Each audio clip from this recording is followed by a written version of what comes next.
Hey everyone, this is Heather. Thank you so much for joining me. Today I have a card tutorial for you and we're going to make this fun birthday card with a sweet little bunny rabbit on it.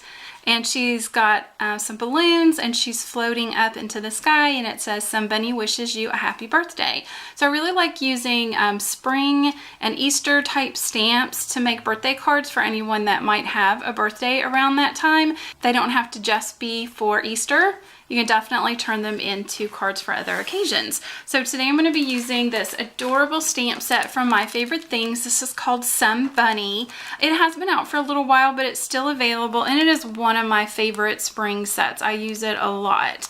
It's got lots of cute bunnies, some clouds, and lots of really great words. So there's the Somebunny, and then all these extra sentiments that you can add with it. It's so, so cute. So I wanted to do just kind of a one layer card with just one layer on cardstock and use some masking just to kind of keep it simple and a little clean. So I've just got a piece of blue cardstock, 8.5 by 11, that I've cut, scored, and folded in half for my card base.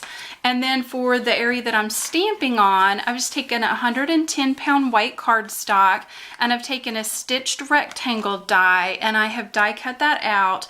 And this is from the stitched rectangle dies from Stampin' Up. And once it's been die cut, it cuts out to 5 by 3 3/4. So I'm going to start off by taking the Somebunny words and I'm going to stamp those in the upper left-hand corner of my paper that I've die cut.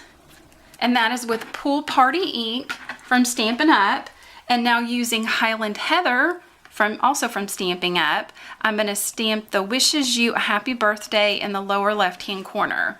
So one thing you want to be really careful when you're stamping, when you're doing a one-layer card like this, because if you make a big mistake, you might have to start all over again. So just be really careful with your stamping, and if you're more comfortable with the stamp positioner, that might help you as well.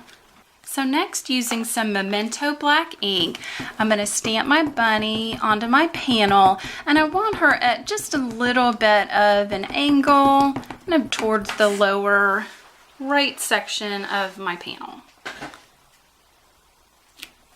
And next, I'm going to take the balloon from this set and stamp that so that the string is just touching her hand, and I'm going to tilt it out to the left just a little bit.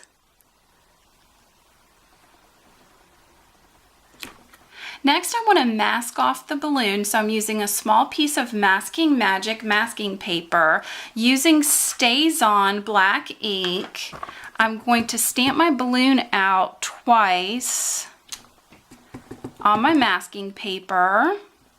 And now I'm just going to take my scissors and I'm just going to carefully cut these two balloons out, staying right on those stamped lines. So I'm going to remove the backing paper from one of my balloons and place it over the one that I've stamped, kind of lining that up. I'm going to go back now to the Memento ink, ink up my balloon, and stamp another one slightly to the right hand side of the one I've already stamped, and just a little bit higher. Now I'm going to take my second mask, remove the backing paper, and I'm going to place that over the balloon that I just stamped. And be sure to save your backing papers so that you can use them again at a later time and just save your masks. So again, with the Memento, I'm going to ink this up and I'm going to stamp it in between these two balloons just a little bit higher. So now I have all three of my balloons stamped, and I'm going to very carefully remove the mask. If it has any of the Memento ink on it, it might smudge off or smear or get a little bit on your fingers, so just be really careful when you remove that. And now we have those nice, fun masked balloons.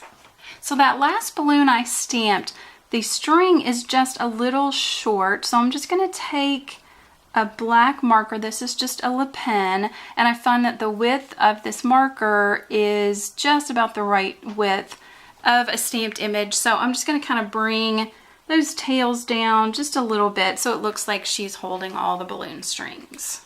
Now I'm going to go back to my Memento black ink and add some clouds. So I want some of them going off the edges and just randomly add a few clouds around. And now with 4 clouds stamped up, I'm going to start to add some coloring. I'm using Stampin' Blend's alcohol-based markers, and I'm starting off to do the clouds with Pool Party. And all I want to do is just follow along the inside of those stamped lines of the cloud just to add a little bit of color to them. So I'm going to do that on all 4 of my clouds. So next, also with the light Pool Party marker, I'm going to color in one of my balloons completely. And then take the dark Pool Party marker and add some shading. So I'm pretending that my light source is coming from the upper left. So I'm going to be adding my shadow down on the right sides of my images. Just add a little bit of shadow there, and then I'm going to go back in with a lighter color and just blend those two together. So moving on to the next balloon, I'm going to do the same thing. I'm going to take light pink pirouette and completely color in one of the balloons. Go in with the dark pink pirouette, add my shade and shadow, and then go back in with the lighter and blend those two together. I'm going to keep my dark pink pirouette out because I'm going to be using it on the bunny. And next I'm going to grab some light Daffodil Delight, color in the entire balloon, and same thing, just go in with the darker color for shade and shadow, and just kind of in a half moon shape. Anything that's round, that's kind of the easiest way to go. Then again, just blend those in together. And now using the dark Daffodil Delight, like I used on the balloon, I'm going to do the pockets, the buttons, and the little ruff around the bunny's dress. And now I'm using dark Highland Heather for her dress, which is the same color that we stamped some of the words in. I could not find my light marker, so I'm just going to go with the dark alone. And you can layer it up a little bit and get a little bit of a shadow even with the same color.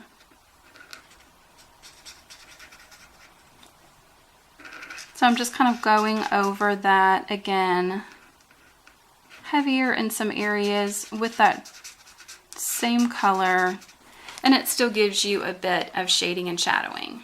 So for my bunny rabbit, I'm going to color her in completely with light smoky slate gray.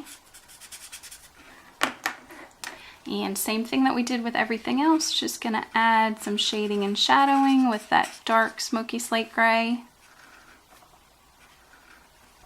And just blend those two in together. And now that I'm finished with my gray, I'm going to go in with the dark pink pirouette and add just a little bit of pink to the inside of the ears, her nose, and give her some cute cheeks. Now, a lot of times on lighter color alcohol-based markers, they will sort of repel a darker color, which is nice because then they will show up. It's almost like what a blender pen will do. You can see that adds a nice little touch. Now for a little extra shine, I'm going to take a Uniball Signo white gel pen. I'm going to add just a couple of little dots to her cheeks.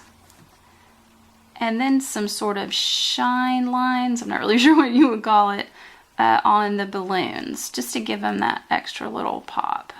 So here's our finished coloring. And now I'm ready to go ahead and just adhere this panel to my card front base. And now for a little extra texture, I'm going to be adding some Nuvo Crystal Drops, and this is Duck Egg Blue. And I'm just going to randomly add a few little drops here and there around my card panel.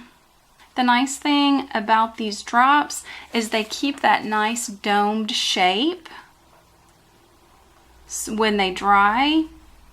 So just let them sit and air dry. You can kind of speed up the drying a little bit with your heat gun, but just set it aside for a few minutes and they dry pretty quickly. So I'm going to go back to my original card because I don't want to smear my Nuvo drops. And this is what our finished card looks like. I like that little extra texture that adds. And I think this is a really fun card to send to someone whose birthday is in the spring. Kind of take what might traditionally be kind of an Easter looking set and turn it into a fun birthday card.